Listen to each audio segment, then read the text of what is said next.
You know what's, oh, Oh, sorry. Hey, hello. I'm super excited to be chatting with Alexis, and we have Kimberly who's hanging out today. So I was sitting in on your office hours the other night, Alexis, and I like seriously, my mind was totally blown. During that session, you said my superpower is brainstorming, and then you were just firing off idea after idea after idea. I'm like, holy crap, that is true. Hands down, I will concur that that is your superpower. And the I get up very early, and this was later at night. And then you had given, I had asked about lesson planning for me, and you started just throwing out these gold nuggets of ideas. I'm like, wait. I need to be like more awake. I want to like fully have this conversation. So I really am excited to have this little chat and maybe just show off a little bit how cool you are at your superpower, which is brainstorming. So I yes, teach geometry, and it is Black History Month, and I am feeling challenged as to my textbook doesn't have anything that gives me any resources. And I'd like to do more projects. And so, what would be a meaningful way that I could bring Black History Month into the geometry classroom? all right. So first, I'm going to give you some of my tips of where to start, and I have them written down. I'm going to present I have a Jamboard so I can take notes. Yes, let's take notes on the Jamboard. All right, so I am going to give you some starting points just because I don't want people who come back and view this to think that they can just put anything together and call it a Black history lesson and in response do further harm to their students, right? Because we usually see Black history lessons taught through the lens of slavery or the lens of triumph and accomplishments and not the fullness or the full experience, right? So just want to kind of give a couple of things about and just how my brain works as far as like where do we start.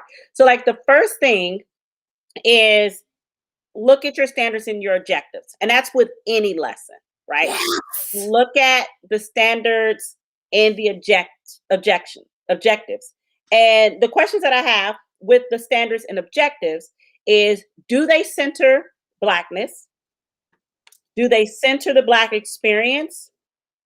So do they center Blackness?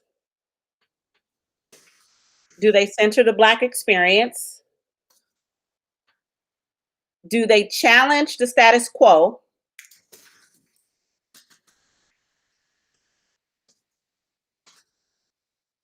Do they challenge your current assumptions about Black peoples?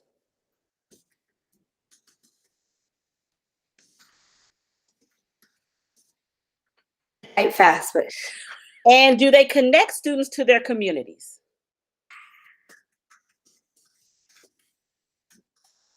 And I'll even give another one in there. I just thought about this. Do they empower students? Do the standards empower students?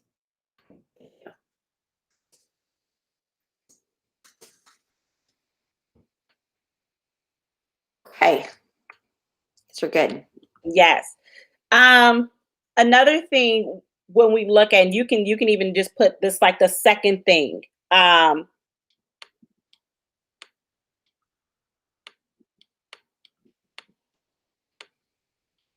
I'm just moving stuff around. Yeah, that's fine. So the second thing is you have to do the work.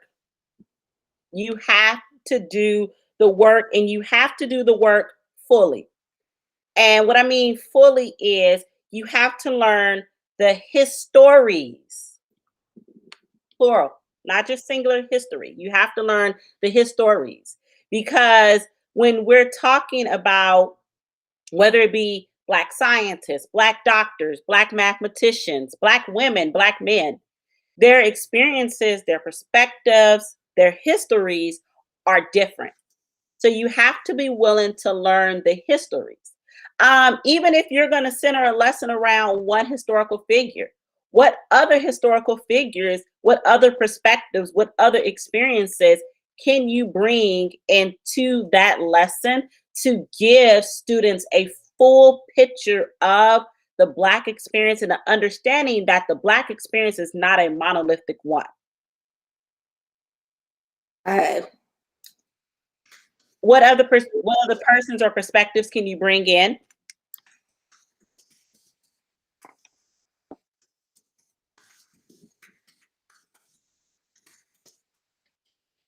So even if you're highlighting a particular person, what are some other counter stories that you can bring in?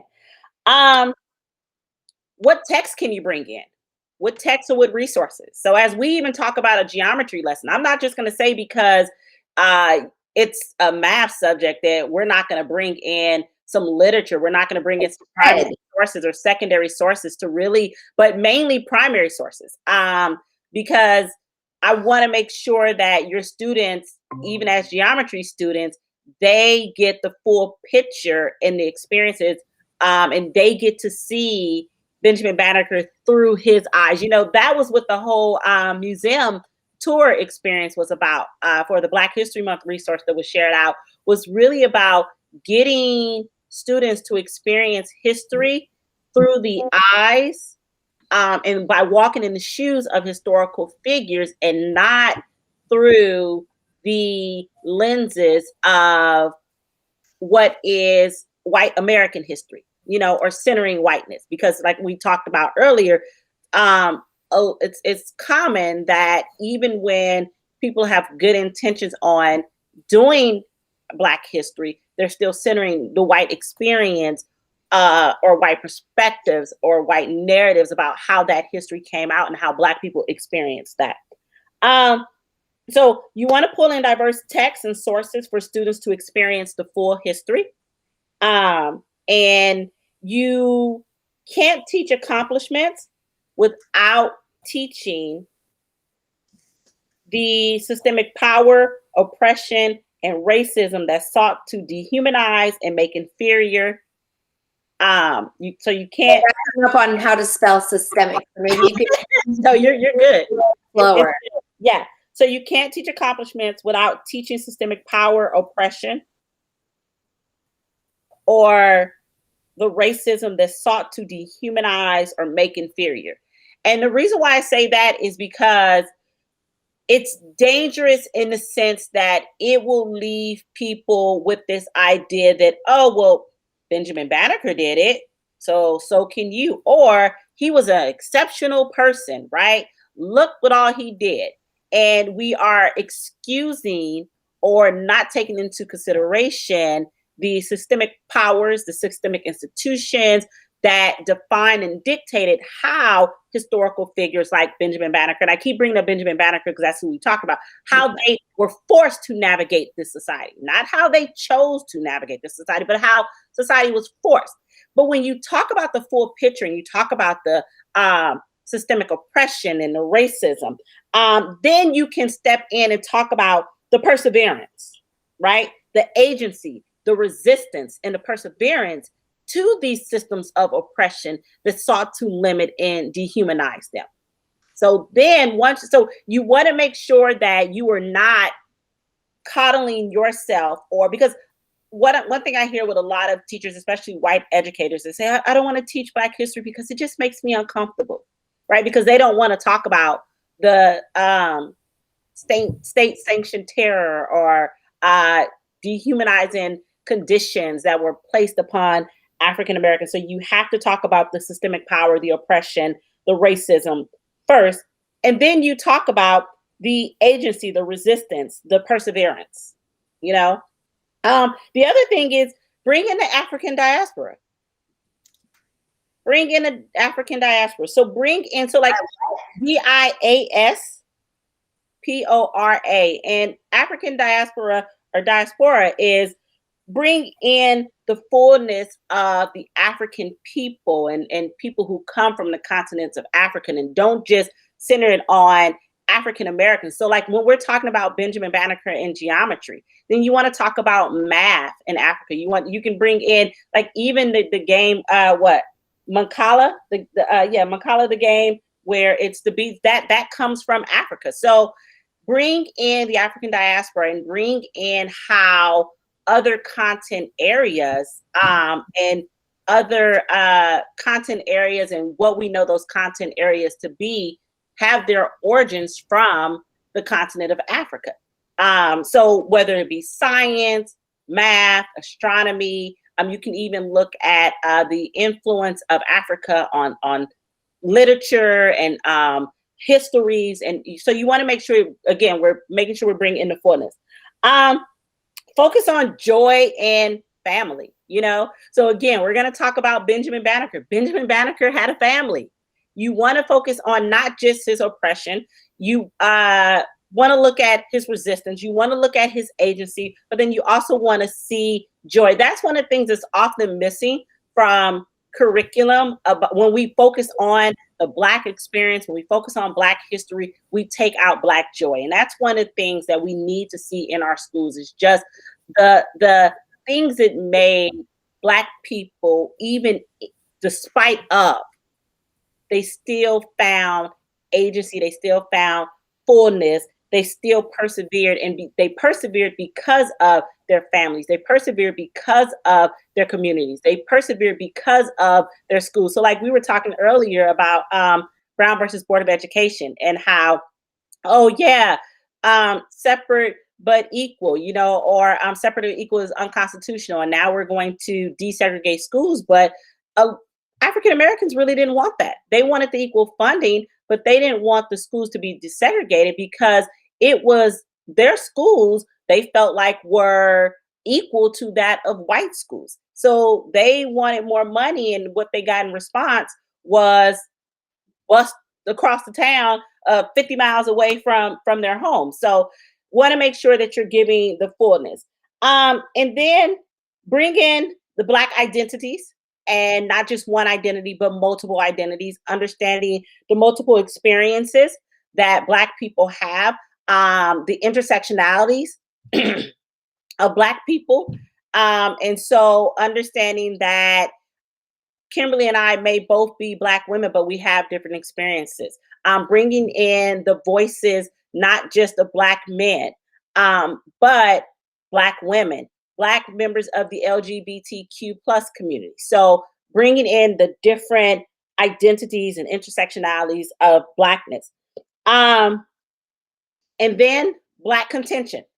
When I talk about Black contention, that's really saying that all Black people don't think alike, right? We have, yes, the danger of a single story. Yes, we have opposing viewpoints. One of the opposing viewpoints that I love to explore in my class with my students, and for people who are new to me, I teach social studies, is W.B. Du Bois and Booker T. Washington, or Martin Luther King and Malcolm X.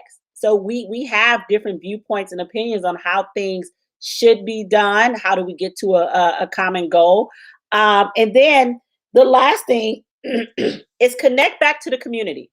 Problem and solution. Connect back to the community. And those are just some of the things that we need to consider. Those are not all of the things that we need to consider. But those are just some of the things that you want to make sure that you are considering when you even start to sit down and design a Black history lesson. So where do we start? And let me give you a source. I'm going to put a name up there because some of the things I gave you to consider came from LeGarrette J. King, and he does a lot with understanding Black historical consciousness. So he has a Black history is not American history. It's towards a framework of Black historical consciousness, and pretty much how can we transform the way we think about Black history in school. And so I'm actually going to drop this onto the Jamboard. I'll drop that link onto the Jamboard. Oh, I'm sure I spelled it wrong. Can you see what I put save and then you can like double click on it? Okay. I'm on frame 4. Okay, you're on frame 4. And if you click on like the little characters at the top, you can jump to whatever frame they are on. Oh, yes. Hold on. Oh, I'm pushing the wrong thing. So it is LeGarrette. Where is my Jamboard? I'll just let you do it. Garrett J. King. Let me make sure I spell that first name right. Okay. Then I will put this here and set it that way. All right. Okay, so now that we have that established, what are some things we can jump into it? And so here's the thing. When we look at teaching African American history, it is not just exclusive to the, because I see that comment, oh, that's something that needs to happen only in English, or it needs to happen only in a social studies classroom. But when you're teaching Black history, it applies to any and all subjects, because there are African Americans out there who have done notable things historically, and guess what? Currently, there are people, there are members of your students' communities. You're welcome. You're welcome for the resources, but there's members of your school community, your students' communities, who your students would consider to be Black history, right? And so that's one of the things I said, make sure you connect it back to their community, because you could design a whole lesson around somebody that is in their community, maybe a local business owner, maybe you can have like a chef who works at the local restaurant come in and teach them how to cook a recipe, right? You can have the librarian. If you have a Black librarian, have the librarian come in and show them how to maybe curate or set up a museum. A lot of our librarians have degrees, advanced degrees in history. I have a master's in history, so that would be like, I know that. So don't just isolate it to the it just has to happen in your English or social studies. And so we're going to show you how this can happen in math. So the first thing, we have our standards. Do you have any particular standards that you have to teach right now? No, I don't have to teach it right now. I don't have a pacing guide. I make my own pacing guide. Okay, so you make your own pacing guide. Do you want to align this to standards? Yes, I do. But I mean, how many constraints you want? Because I mean, whatever you come up with, I can identify whether or not that covers the Kansas standards or not. I've been reading them in depth this week. Okay. Do I have? Okay. So we are going to let's see. So we want to go with the Benjamin Banneker, right? Okay. All right. We're gonna do that. So yes. Spell Ben. BENJAMIN. And I'm going to pull my computer up just because I like to drop resources in, because I'm big about doing the work, you know. So BENJAMIN, BANNEKER. And so one of the first things that, like I said, you have to do the work. You have to go out there and get the knowledge and the information. Make sure that you're previewing that knowledge and that information for your students before you're just throwing it out there. So I'm going to drop some links, and this will also serve you well when you come back and you say, oh, what did she talk about? Okay. Are we still on slide 5? I am on 5. Okay. All right. So I am dropping some things. Oh, thank you. You're Just so you know, jams don't have the hyperlinks. Hyperlinks don't work. I can't explain that. They just don't. You can still come back and But, get what I do love about this, though, is right, we're all on here at the same time, and I do like the idea with this being less formal, is it's just thrown out of ideas. I feel less pressure. I feel pressured on the spelling because it's being recorded. Yeah. But No. Okay. So with Benjamin Banneker, we know that he was a mathematician. So that's one of the things in your subject is geometry. He was an astronomer. He was an inventor. He was a writer. He came up Poor Man's Almanac. And then he is notable for the Poor Man's Almanac. huh? Well, he was a compiler of almanacs.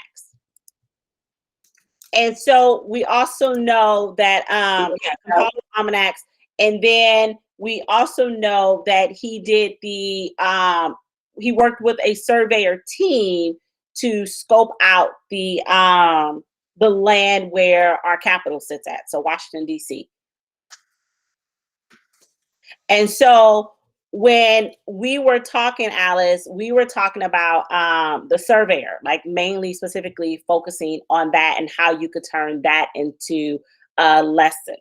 And so with that, what I would first do, the first thing would be gather your sources on the life and the legacy of Benjamin Banneker. So one of the ways you can do that, I mean, I've been playing with Google Keeps lately, not Google Keeps, but Google Arts and Culture. Yeah. Oh my gosh, I love that. So you had this resource that you've been putting out. Maybe we could just do a quick screen share. Do you have it in hand? Because I can get it real quick if you don't. Yeah, you can get it. Okay. All right. I will get it. It is in this account. It is in Google Drive. And so I am going to put now a window, this one, and it was shared with me. Here we go. So you put together these awesome PDFs and virtual backgrounds. Let's see what this looks like when I open up here. So today's is on Carter Woodson. It is going to open up in this weird photo editor for some reason. Yes, and Carter G. Woodson is the founder of Black History Month, or what started off as Negro History Week. And, just while we're on Carter G. Woodson, his intention was not for us to isolate Black History Month to the month of February. And the reason why it's in February is to note Abraham Lincoln's birthday and some other Black historical figures' birthdays who are in February. But it wasn't just to be isolated to the month of February. It was really, when we make it to February, we're going to celebrate everything that was taught throughout the year. Everything, because you can teach your content area, like I said, through teaching Black history, right? So it was really just, now that we make it to February, let's celebrate all that we have talked about, we focused about throughout the school year as we taught about Black history. And so when you click on the photo, so if I click on the PDF, yeah. Okay, I'm going to stop presenting this one. Let me open excellent with full screen. Okay, so I'm going to go back to the other resource. So that one is the PNG that you can use as a background in your Hangout, which I never do. So let me see if I can pull this off. I'm going to add. Here it is. Let's see if it works. That was easy. See? Okay, so this is literally the first time I've ever put a custom background in Google Meet. Okay, cool. So, but then you have a PDF that is interactive, and I believe it's this one. Okay, let me present this now. A window. Anyway, long story short, after getting up all these awesome looking resources that you created, is that when I click on the picture for the resource, it actually opens up Google Arts and Culture. And I just was so thrilled. This is such a great resource that I think is really underutilized. There's so many, it feels almost like a Well, it's a rabbit hole to go down to, but it's so many things in there. It feels overwhelming. Like, how would I use this? So you've pulled together a bunch of stuff, and I'm just real excited about it. Yes, so it is exploring history through their shoes. It's called In Their Shoes. And so we're taking a trip through history from the perspective of a notable African American or a notable group. And so to kick off Black History Month, we're going to explore history and the genesis of Black History Month through the eyes of Carter G. Woodson, Dr. Carter G. Woodson. And what I love about this resource is two things. Like you said, people can go to artsandculture.google.com and get overwhelmed with all of the amount of resources and exhibits that are out there. And so I kind of went in and did the work, right? And so that was me playing around with this, saying, hey, this is a tool that you and your students can explore today. And what I love most about it is challenging students to make those connections. So Carter G. Woodson, what, based off of your exploration of the museum exhibit, what do you think was important to Carter G. Woodson? And how would he connect what he fought for back during his time to some current social, political, cultural, economic issues that we're experiencing during our time? So I hope you guys can check out that resource and get it. So I just scrolled through the Google Arts and Culture. I mean, you can see that it had, I'm not even at the bottom. It has an overwhelmingly huge amount of stuff. And I was thinking, as soon as I open this up, they're going to have all these resources that you pulled together, but I couldn't find it at all. I had no idea it was there. So thank you for doing that. That's a good start. Yes, yes, yes.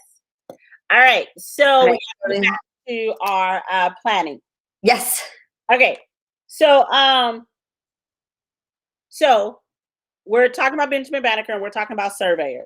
And so what I gave the advice to you was focus on it from a perspective of what career. So if you wanted to each week tackle a career that relates to geometry, and then find those notable African Americans who connect to or who are associated with that career or that profession. And then have students explore first their life, their identity, and their experiences. And then, so like with Benjamin Banneker, he was a surveyor. So we're going to have them learn about Benjamin Banneker, but then we're going to have them learn about the profession of surveying, right? And so with them, you want to go through, okay, what does a surveyor do? Maybe explore some of the different local, I guess, local buildings or historical buildings in your community, and maybe have students discuss maybe what was the process that the surveyor had to go through. You could even contact some local surveyors who scope out land and have them come in and speak to your students about what they have to go through in that field, like what all entails being a surveyor. So then after that, after you have them learn about Benjamin Banneker, learn about the profession of surveying, then you could even challenge them to say, okay, well, if we wanted to do a pop-up museum exploring the life and the legacy and the contributions of Benjamin Banneker, where would we do it at in our community? And where, like, what physical location that does not currently have a standing building on it would we pick out to place that museum there? And so with that, that could even connect the community in by coming in and saying, okay, what type of museum do you want? So that could even like be a Google form, right? And you want to make sure that this whole process, the students are designing it. So even have the students design the Google form. And from them designing the Google form, they share the Google form out with community members and get the community's input on what type of museum, what type of resources. I went to the pop-up museum that they had in my town, or my city. It was a Black Girl Magic Museum. And one of the things I loved about the museum is she goes from city to city. And I'm like, so how do you pack all this up and take it with you? And she said, I don't. I let the local artists design the museum for me. So they come in and so you can ask the community what type of rooms do they want to see in this museum honoring Benjamin Banneker, or honoring a historical figure or a community figure. And in that museum, let the students take charge of designing and curating the resources that will go in the rooms. And this could even be something if you guys have like some graphic design stuff. We have a graphic design class. See, they could even like work with the graphic design teacher. Oh, that cross curricular right there. Work with the graphic design teacher to do a makeshift virtual digital design of this museum. And that could be something that they can even present to community members saying, hey, look what we did. You know, you could even take it a step further if you wanted to. And when we look at going to the school board, so if this was something that you wanted to pitch to the school board, you have to pitch to them, why is Benjamin Banneker such an important historical figure that we are fighting for a museum in his honor? His name, Banneker. You have spelled it wrong. So yeah, or they could do the same thing, because when you go in front of the school board, so you could even push them to say, okay, now that we've gotten through the stages, so we have learned about Benjamin Banneker as a surveyor, we've learned about what surveyors do, we have thought about how we can get hands on with stepping into the shoes of a surveyor. We have scoped out the land, and we're surveying the land, and we're going actually looking at the land and doing what a surveyor does, which I'm going to tell you this, I don't fully 100% know what a surveyor does, but that is something you will have your students research. And they determine where they want to put the land, the ideal conditions, why that land has the ideal conditions for it. They have gotten with the graphic design teacher to come up with a makeshift building. They have worked with community members to see who would be interested in designing a room for designing different rooms or designing different exhibits or curating different exhibits. Then they have designed a proposal to submit to the city council as to why they have selected that land, why they want this museum to happen, what's going to be present in that museum, and then the big selling point, why is this important to the community? And what does the community gain out of it? And then they design their presentation that they will take with them to the board meeting.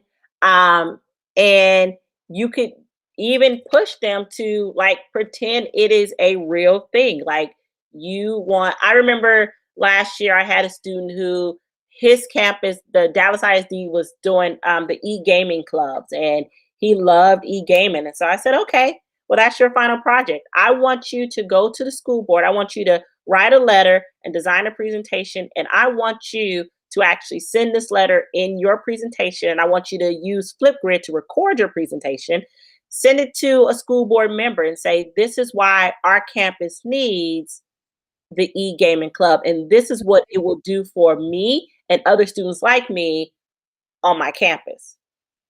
And so that is just one. It's good. And it gives me a lot of ideas. I know a little bit about surveying. I remember when I was going to college, I would see some of the people who take the surveying class for engineering. I mean, these are engineering majors. and they're out with the surveying equipment, and you have a math degree, so I didn't ever do it myself, but I have a general idea. And my dad is an engineer, so I can ask him for some help too. What colleges are you near any colleges? Well, guess what? We are all working virtually anyway. So you can add on to that board, what departments can you bring out? Like what colleges can you connect with? What undergraduate students who are learning about surveying? Because I guarantee you their professor would love for them to come teach high school students about surveying Yep. and what that means. And then another thing, you could even tap into maybe some local museums and talk about what was so important about their current location, and what is the process of designing a museum exhibit, or curating museum.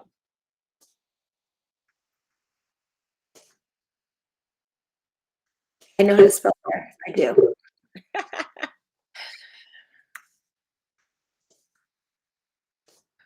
I know some people are watching it, just driving nuts. Oh, and then they could also understand, like research the phenomenon behind these pop-up museums too.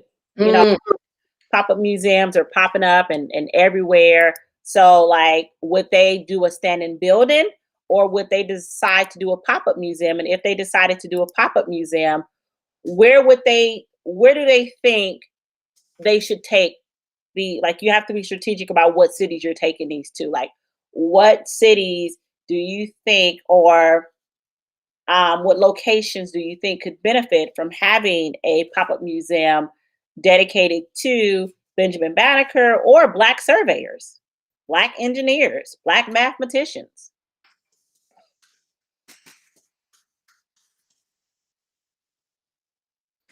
okay, so what we've really learned from all this, I don't know how to spell surveyors or mathematicians apparently. You Can't did well. It's or. Who knew? Okay. That's awesome. Does anybody have any questions, comments, ideas, things they want to contribute?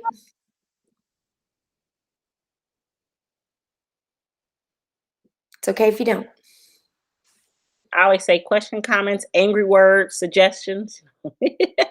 So much stuff. And I didn't realize, I'm taking the notes with the Jamboard and laying it out onto this big grid for me. So that was nice. Yes. Yes. All right. Well, this I think has a lot of things for me to start with, and obviously starting with doing the research and figuring out what elements about surveying and things that I want to bring to my students. Uh-huh. I'm excited. Yes.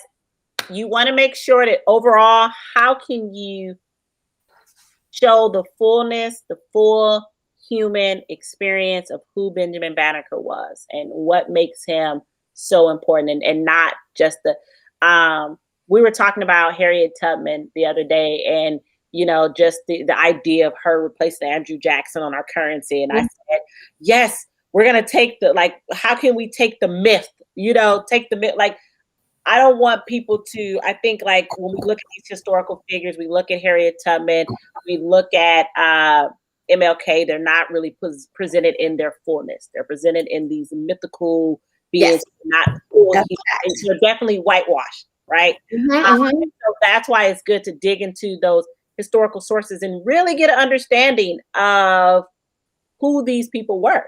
Because for example, you read historical sources, you read accounts from Benjamin Banneker himself, and you'll find out, well, what got him into surveying? Was that something that he wanted to do? Was it like who came and asked him to do it? Was he really on a committee? Did he spearhead the committee?